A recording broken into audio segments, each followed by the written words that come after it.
My name is Lauren Reed. I'm 29 from Cleveland. Winter pressed down on the city with cold air. Snow drifted across the porch, and the yellow light from the dining room glowed against the window glass. I stepped inside, my coat still damp, and was pulled straight into the noise. Forks clinked. Laughter rang sharp and hollow. The focus of the night wasn't the food. The focus sat outside in the driveway, Michael's silver, lucid air gleaming like a trophy. Every word around the table circled back to it. My mother repeated the number, $650,000 for his new house. My father praised his promotion. Rachel added in his year-end bonus, $85,000.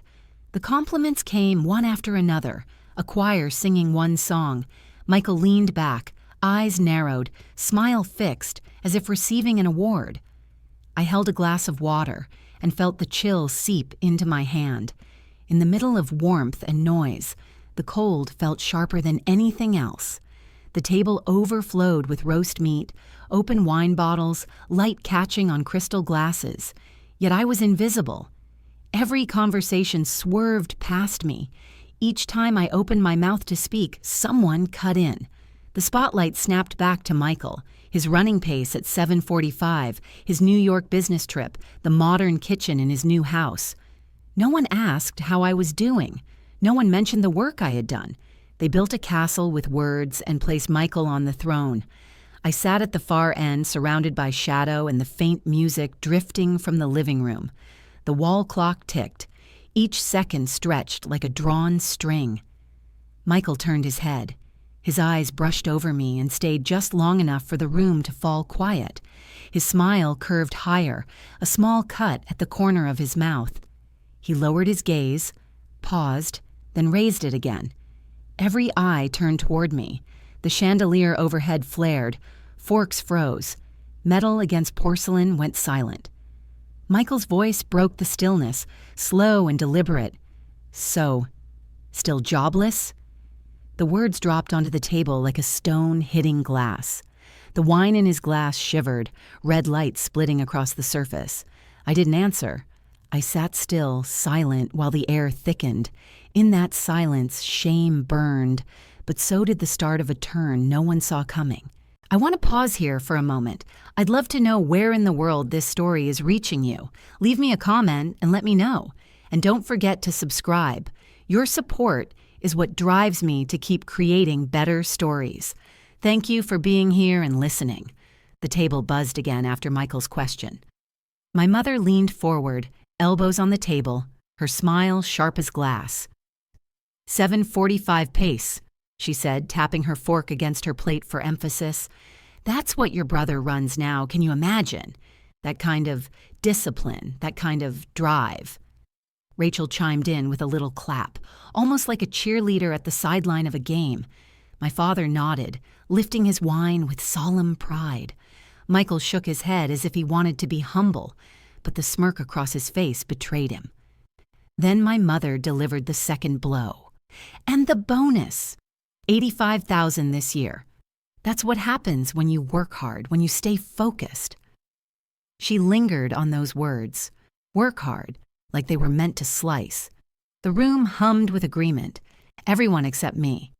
I tried to speak, once, twice, 3 times, but each attempt was cut off. Rachel talking about Michael's house. My father steering the conversation toward market values. My mother interrupting to praise his new office view. Every voice jumped on top of mine, stacking praise until my silence was buried under it. I sat still, forcing myself not to clench my fists. The roast on my plate grew cold. The wine in my glass rippled as if catching the vibration of their laughter. They weren't just ignoring me. They were closing ranks, making sure I stayed invisible. And then, a flicker from the corner of my eye. The television in the living room glowed faintly. On the screen, a still frame frozen in place. Bold white letters stretched across it. Year in Local Heroes. I blinked, certain no one else had noticed. They were too loud, too caught up in their chorus of numbers and possessions. But that frozen screen carried a weight that none of them expected. My throat tightened. The image sat there, waiting. The tension at the table pressed closer. Michael leaned back, his grin widening. Rachel poured him another glass of wine, spilling a drop on the white cloth, but laughing as if it were nothing. My mother announced the square footage of his house again. The words buzzed in my ears like static. I pushed back my chair. The sound screeched against the hardwood. For the first time all evening, the table fell silent. My mother frowned.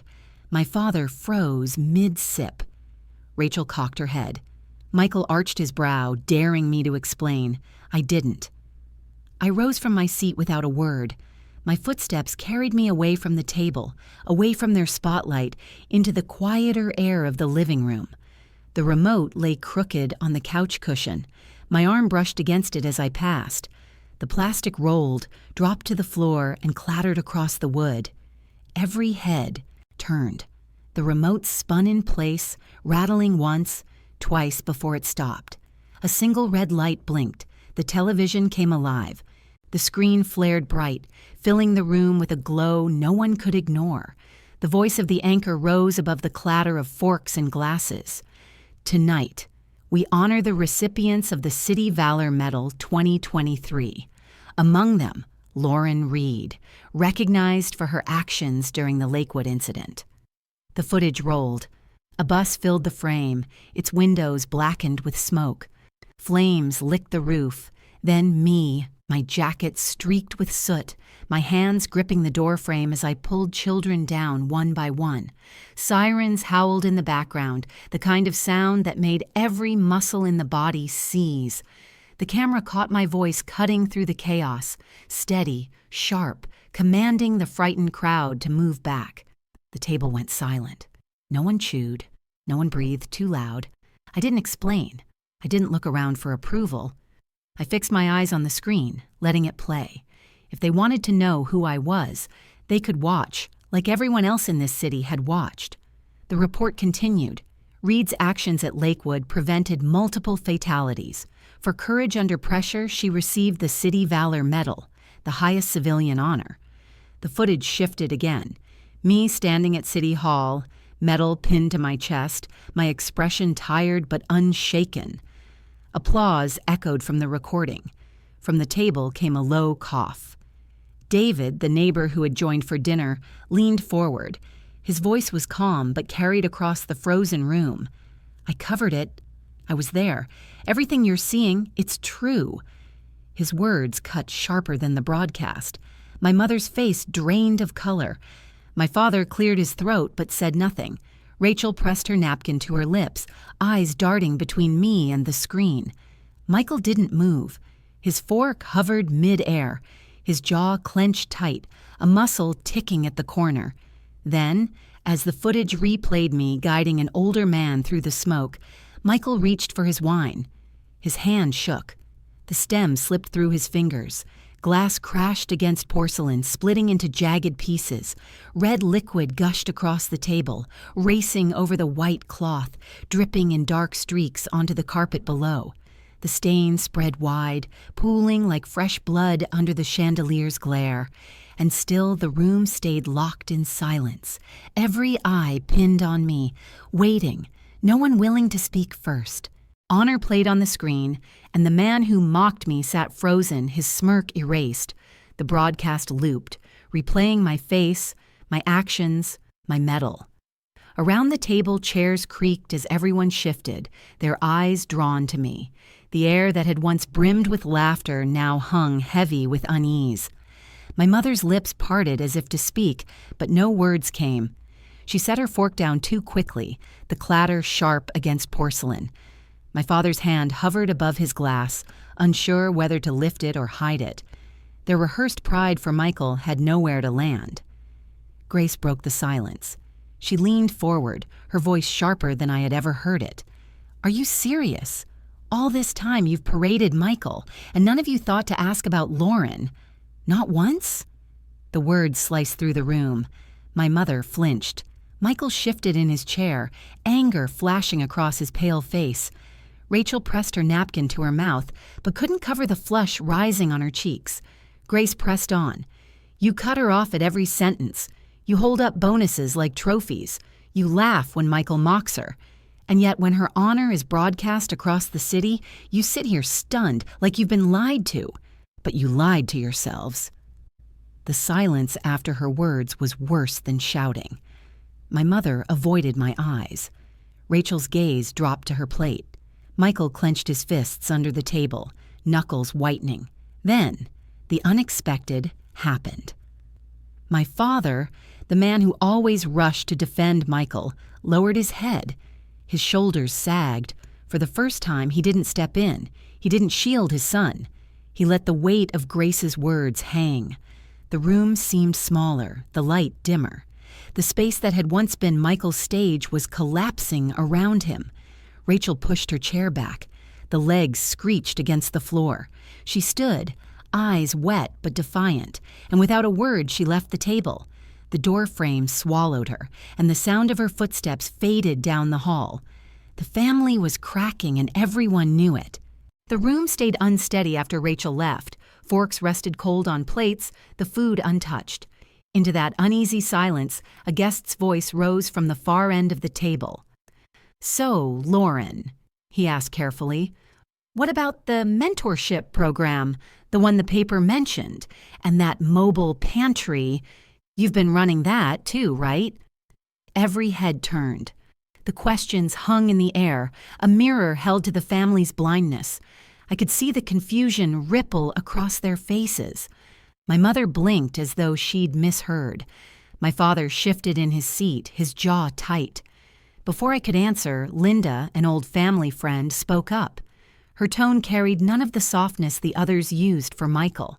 She looked straight at my mother, then at Michael, and said, "It's shameful, absolutely shameful that none of you mentioned this before." The word landed with a thud. Shameful. It sat in the center of the table, heavy as stone.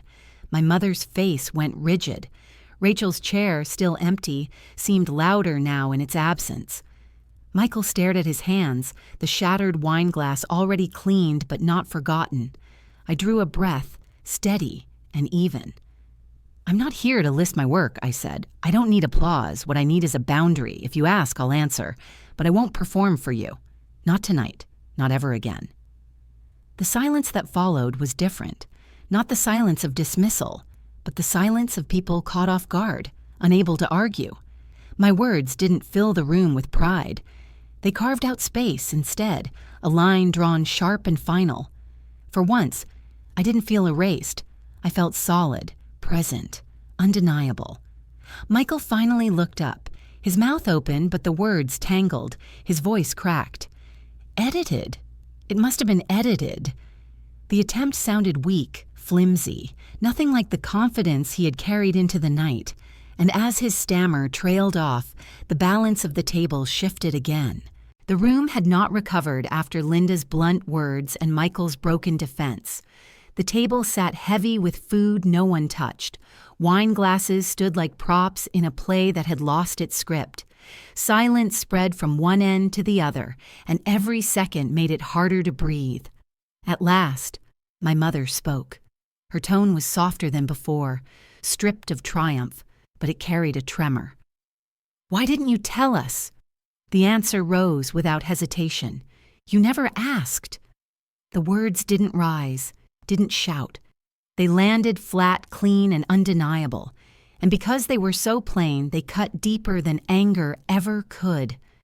My mother blinked, her lips parting, then closing again as if she had walked into a wall. She folded her napkin once, twice, 3 times, until it was nothing but creases and tension. My father shifted in his chair. For years, he had been the first to fill silence with excuses, with defense, with anything that put Michael back on a pedestal. This time, he stayed still. The weight of the truth pressed too close. I leaned forward. My voice was steady, each word paced. "If you want to fix this, don't do it here. Don't do it now. I don't need another performance. If you want to make it right, then after tonight, speak to me directly. Apologize when no one else is watching. Show me you mean it." The words were not a request. They were a line drawn. Grace folded her arms and nodded, her stare locked on my parents as if daring them to pretend otherwise. My mother's face went rigid, her eyes fixed on the tablecloth still stained with red. Michael sat in silence, shoulders stiff, lips pressed into a thin line. The clock ticked on the wall. Each second snapped louder than cutlery. The chandelier above hummed faintly, filling the space no one dared to cross. At last, my father lowered his head. His voice came low, stripped of its usual command. "We'll make it right." But he didn't move. He didn't look at me. His hand stayed pressed to the table, and the promise floated there, words without weight, suspended in air, and nothing else happened. The silence stretched until it became unbearable. I pushed my chair back, the sound harsh against the floor, and stood. No one said a word.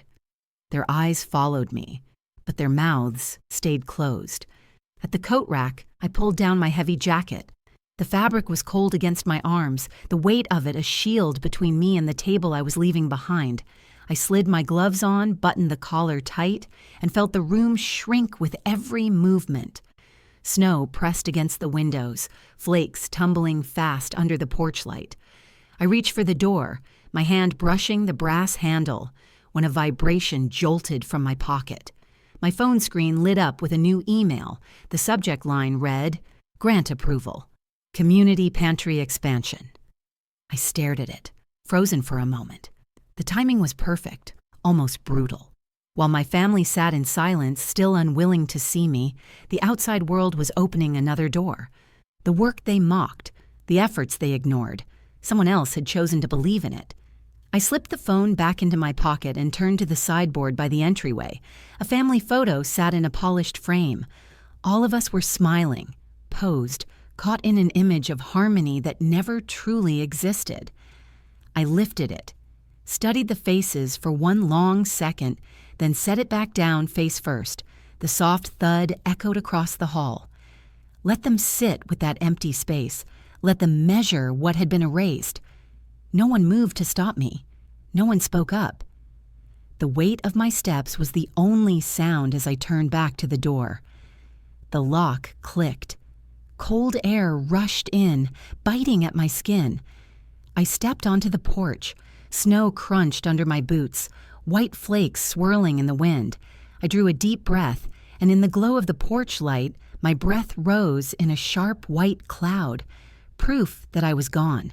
Proof that I was moving forward while they stayed frozen inside. The door closed behind me.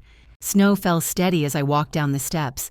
The air cut sharp against my cheeks, but each breath felt cleaner than the last. Behind me, the house glowed warm through its windows, but that warmth had never been mine. Not really. Tonight made that clear. For years, I had tried to measure myself by their approval. I carried their comments like weights, replayed their silences until they sounded like verdicts. Each family dinner had been a test I never passed, no matter how much I gave or what I accomplished. Tonight, that cycle broke. I chose the cold air over the stifling room. I chose my coat and gloves over their empty praise. Most of all, I chose to believe that my worth had never belonged to their judgment. The email in my pocket pulsed like a heartbeat.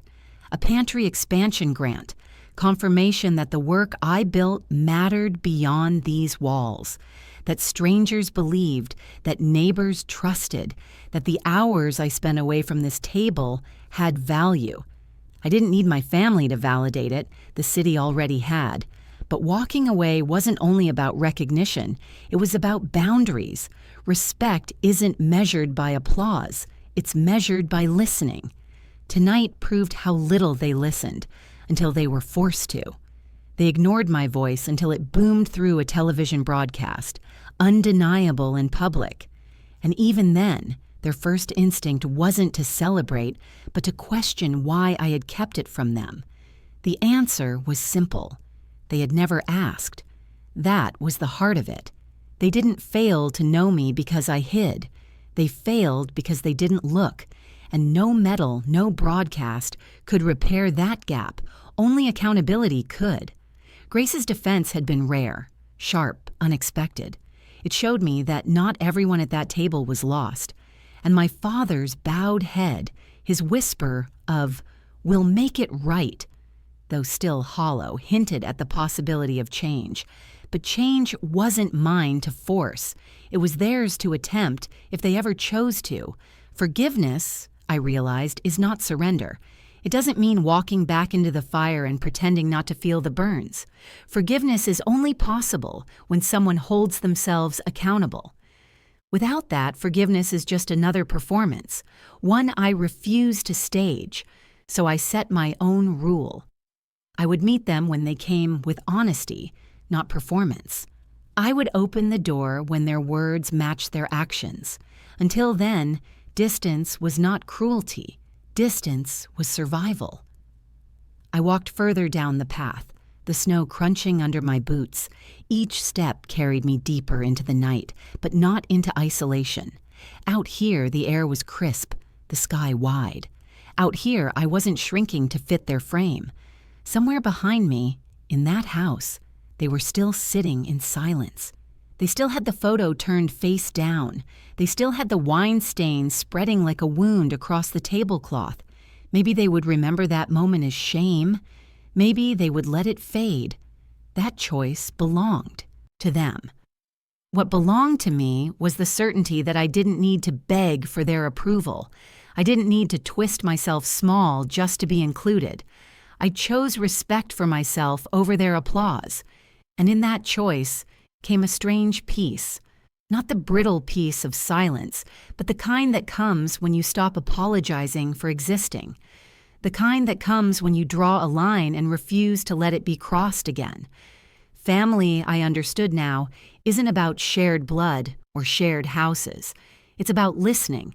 It's about acknowledging pain instead of covering it with stories about bonuses and running paces. It's about setting boundaries and honoring them.